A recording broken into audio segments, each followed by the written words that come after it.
Ya, oke baik. Saya akan membacakan pernyataan sikap Laskar Rakyat Jokowi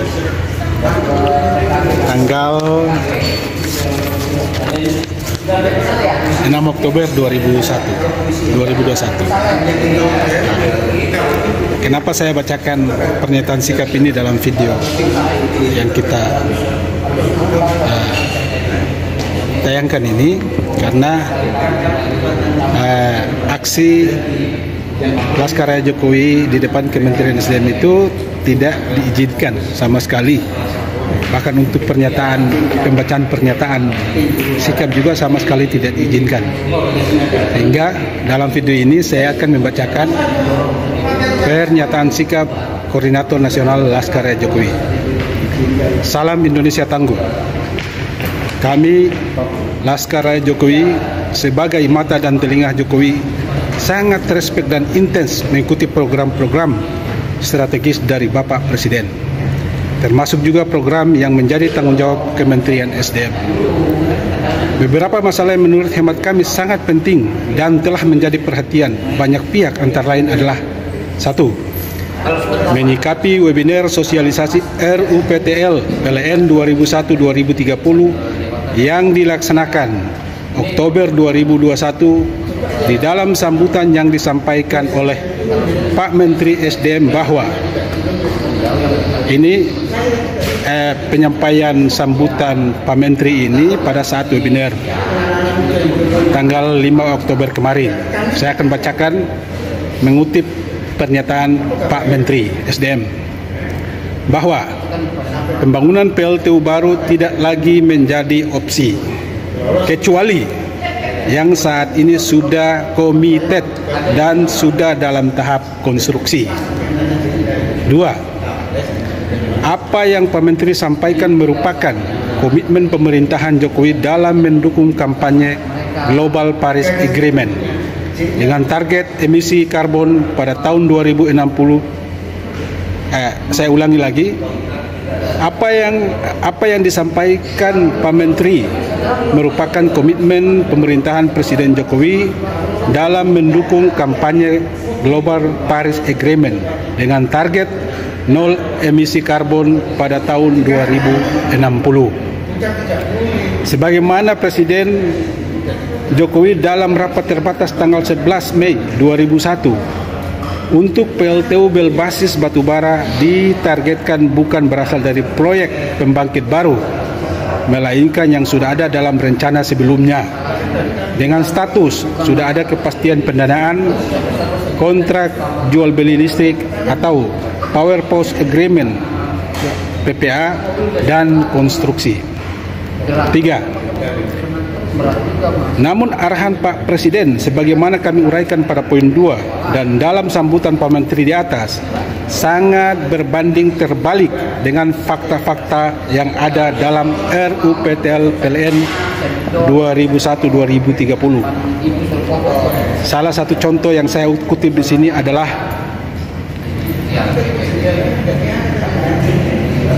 pada halaman 2010 RUPTL yang disosialisasikan tanggal 5 Oktober kemarin. Kalsel-Tank 3, pembangkit Kalsel-Tank 3 dibatalkan. Padahal proyek tersebut telah memenuhi syarat komited sebagaimana yang disampaikan Pak Menteri dalam sambutan webinar sosialisasi RUPTL 2001-2030 yang dilaksanakan tanggal 5 Oktober kemarin. 4. Kami menilai pembatalan Kalsel-Tank 3 berdasarkan surat Menteri SDM nomor T datar 373 garing TL.03 garing MEM.L garing 2021 adalah cacat hukum dan bentuk ketidakcakapan Bapak sebagai Menteri SDM dalam memahami, melaksanakan, mengawasi tugas dan tanggung jawab alias tidak paham. 5. Program peralihan konsumsi dari BBM solar menjadi LNG di 52 titik pembangkit listrik di seluruh wilayah timur Indonesia sesuai dengan keputusan Menteri nomor 13/13/MEM/2020 tentang penugasan pelaksanaan penyediaan pasokan dan pembangunan infrastruktur liquefied natural gas atau LNG dalam penyediaan tenaga listrik. Kepmen ini diterbitkan tanggal 10 Januari 2020 yang ditargetkan selesai dalam 2 tahun. Namun hingga saat ini setelah memasuki sekitar 20-21 bulan berjalan, belum ada tanda-tanda program tersebut akan berjalan. Sementara menurut perhitungan kami, program yang digagas Bapak Presiden tersebut berpotensi menghemat biaya bahan bakar hingga 4 triliun per tahun dan dapat mengurangi emisi gas rumah kaca. 6.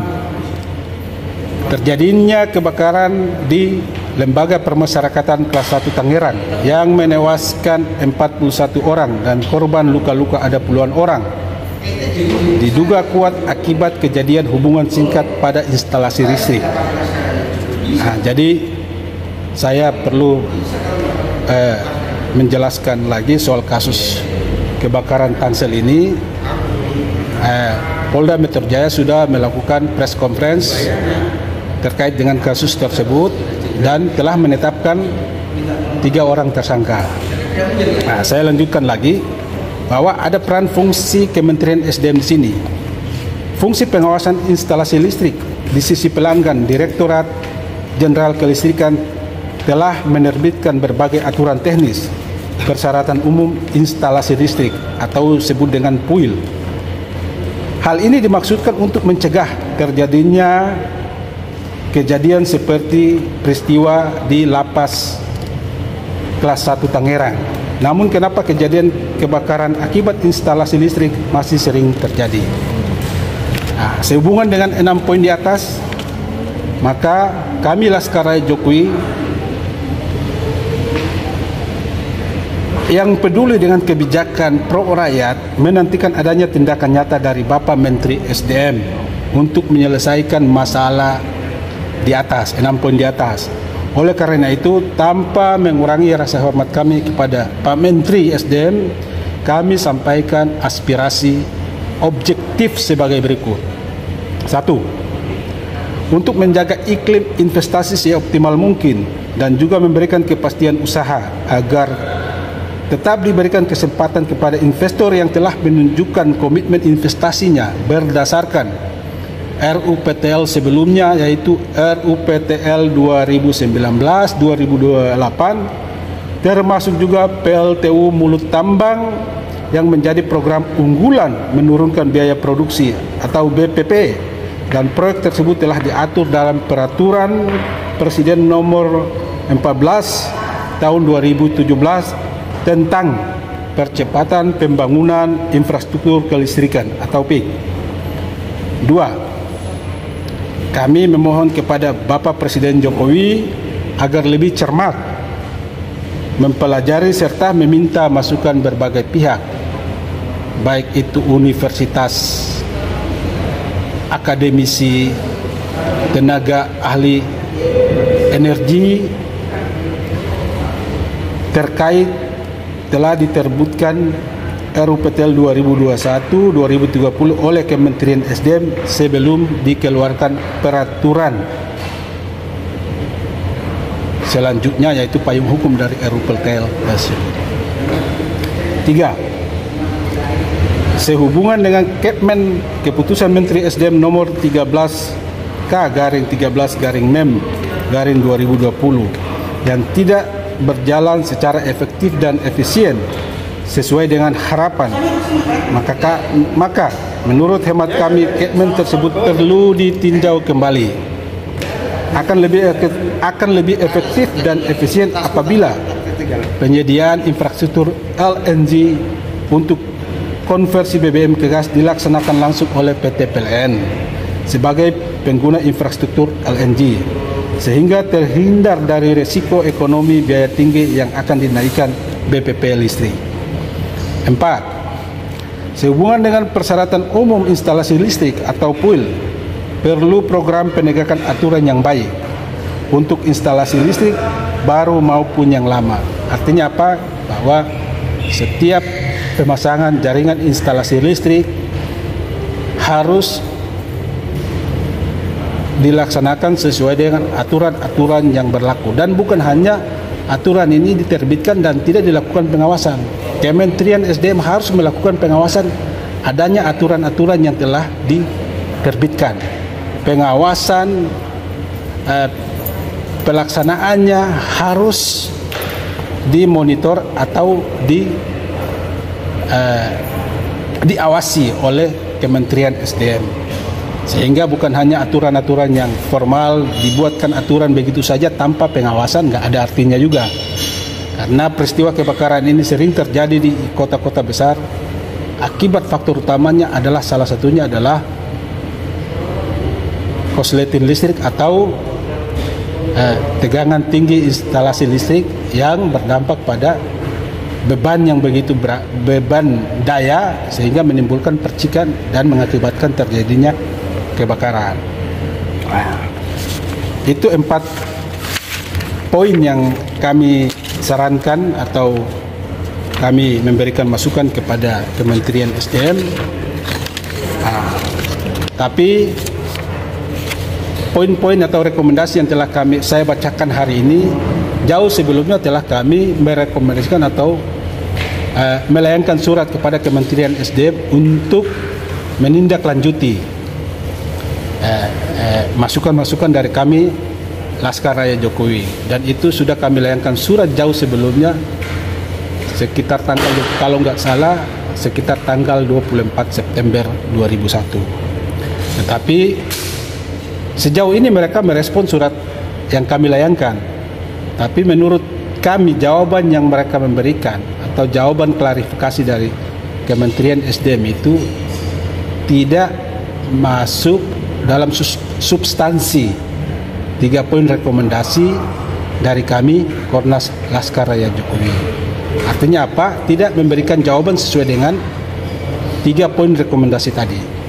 Oleh karena itu, kami Laskar Raya Jokowi menilai dan menyadari bahwa Bapak Arifin Tasrif tidak memiliki kemampuan memimpin lembaga sekelas Kementerian SDM. Untuk itu, tanpa mengurangi rasa hormat kami, Laskar Raya Jokowi merekomendasikan kepada Bapak Presiden Jokowi untuk segera mengevaluasi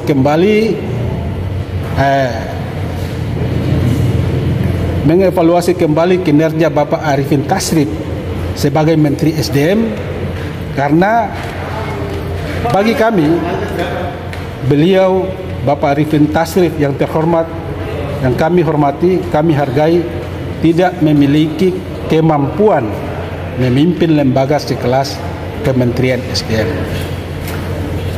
Kenapa? Salah satu poin ini yang kami sampaikan, karena setelah kami menyimak hasil sosialisasi RUPTL 2021-2030 ke tanggal 5 Oktober kemarin, apa yang disampaikan oleh Dirjen Kelistrikan dan Menteri SDM itu sangat bagus. Sebagaimana yang saya bacakan tadi, mengutip pernyataan sambutan Pak Menteri dalam webinar itu, bahwa proyek-proyek pembangkit PLTU yang berbasis batubara itu tidak ada lagi proyek baru. Tidak ada lagi pemerintah mencanangkan proyek baru yang berbasis batubara.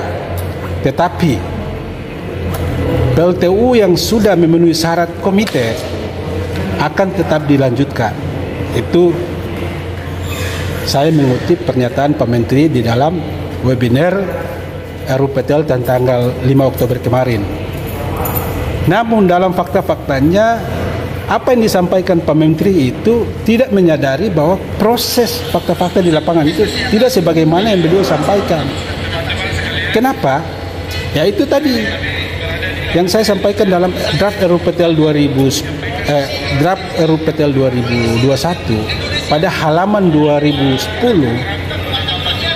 ada PLTU Kalselten 3, Kalselten 4, Kalselten 5 dari semua daftar pembangkit-pembangkit yang ada, itu dialihkan dari PLTU ke EBT.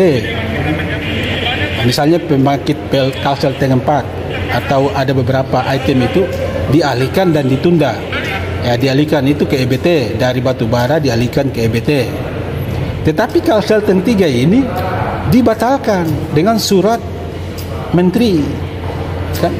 Padahal Kalselten 3 ini sebagaimana Pak Menteri sampaikan telah memenuhi komited atau syarat pendanaan kontrak dan konstruksi, itu tetap dilanjutkan. Tapi faktanya di lapangan adanya Kalselten 3 ini telah dibatalkan. Artinya apa? Artinya Pak Menteri sejauh ini tidak memahami tupoksinya.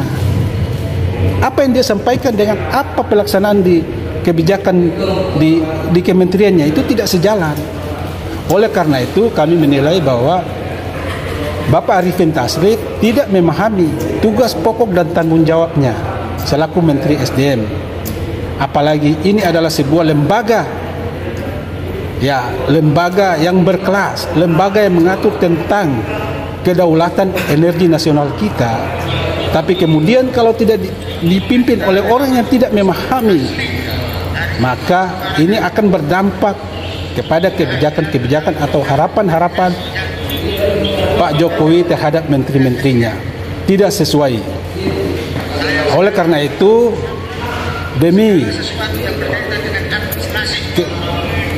demi menjaga dan mengawal program Bapak Presiden dan demi bangsa dan negara kita dan demi kepentingan rakyat secara umum, kami menyarankan dengan hormat Bapak Arifin Tasrif sebaiknya mengundurkan diri dari Menteri SDM.